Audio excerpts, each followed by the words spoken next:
pemirsa, tuh Dona lagi foto-fotonya Mama nih dari zaman dulu tuh masih single, sekarang udah punya 2 buntut. Sudah punya 2 yang single ya. Amin. Kita kasihkan ngobrol sampai lupa nyapa pemirsa. Pemirsa. Halo, selamat pagi pemirsa, selamat hari Minggu. Hari ini Dona dapat kesempatan untuk main-main di rumahnya Nadia Mulya, ditemenin sama Nuala. Kakaknya lagi pergi sama papa ya? Lagi pergi sama papa, lagi bonding. Oh, lagi bonding sama papanya. Pasti kita akan seru-seruan hari ini dan juga banyak sekali informasi yang akan dibagikan Buah Hati untuk Anda.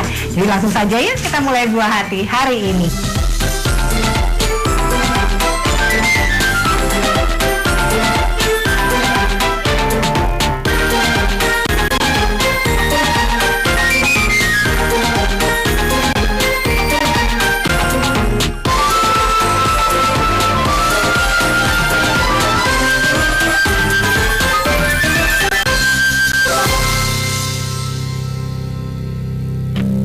Nadia sama Dustin sendiri selalu membatasi nggak sih anak-anak nonton TV atau apa gitu, ada jamnya, ada masa kalau sekolah nggak boleh gitu atau gimana? Sebisa mungkin sih kita nonton TV tuh kalau pas lagi weekend ya, dan weekend tuh nontonnya bersama kayak DVD Disney nih. Jadi kita nonton bareng sambil makan popcorn. Tapi biasanya TV itu selalu ada setiap pagi sebelum sekolah kalau untuk weekdays. Nah, yang pasti semuanya kartun sama yang seusia mereka lah ya. Kalau belum waktunya saya pasti nggak akan ngasih. Jadi memang begitu pemirsa, biasanya memang harus kita harus lihat perkembangan anak-anak, termasuk juga apa yang mereka tonton, apa yang mereka baca gitu sesuai dengan usianya. Nah, berhubungan dengan anak-anak juga nih, Buah Hati punya informasi juga nih. Seperti apa informasinya? Ya kita lihat. Ini.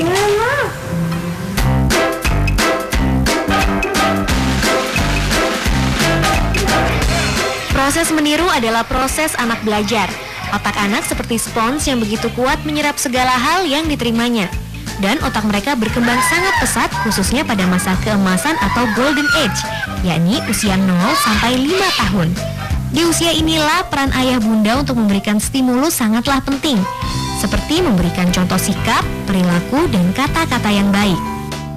Sebuah penelitian menyatakan anak-anak meniru 25% dari perkataan orang yang sering ia dengar, dan sekitar 60 hingga 70% meniru tindakan orang-orang di sekitarnya. Lalu apa ya faktor penyebab anak suka meniru?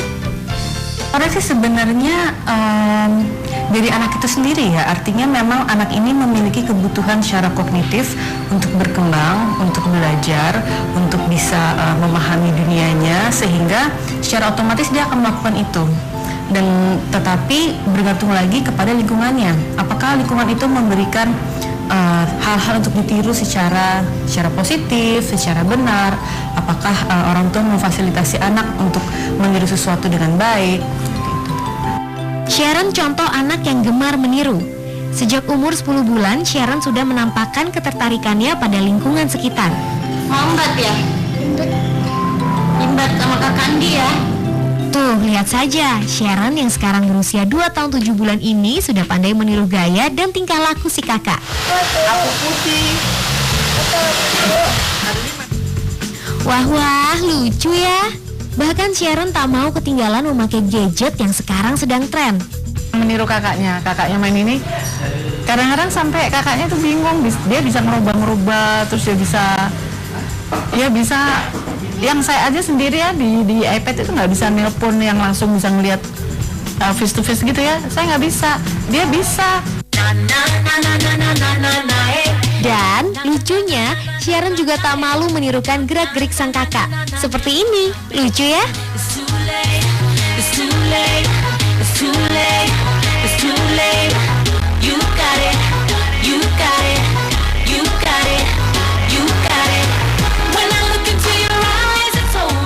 Anak seusia Sharon memang sangat senang meniru apapun yang dilihatnya. Makanya kita sebagai orang tua wajib memberikan pengarahan. Oh iya, kalau kita lagi makan gitu, kadang ikut juga gitu. Terus cara kita makan, mutar mie, dia ngikutin juga. Kadang kita pakai sambal mau ikut-ikut juga, padahal dia nggak tahan pedas. Terus kadang kalau kakak lagi dandan, dia minta didandanin juga. Jadi udah ngikutin banget sama kakak-kakaknya. Anak seusia Sharon memang sangat senang meniru apapun yang dilihatnya. Makanya kita sebagai orang tua wajib memberikan pengarahan. Sebenarnya kalau kita bicara dampak positifnya banyak, selama apa yang ditiru adalah hal yang benar, hal yang sesuai dengan usianya, hal yang bisa merangsang kemampuan perkembangan kognitifnya. Dampak negatifnya adalah apabila ketika orang tua tidak memiliki fasilitas yang benar terhadap apa yang harus ditiru, dan ketika anak mulai meniru hal-hal yang tidak semestinya dia lihat sesuai dengan usianya.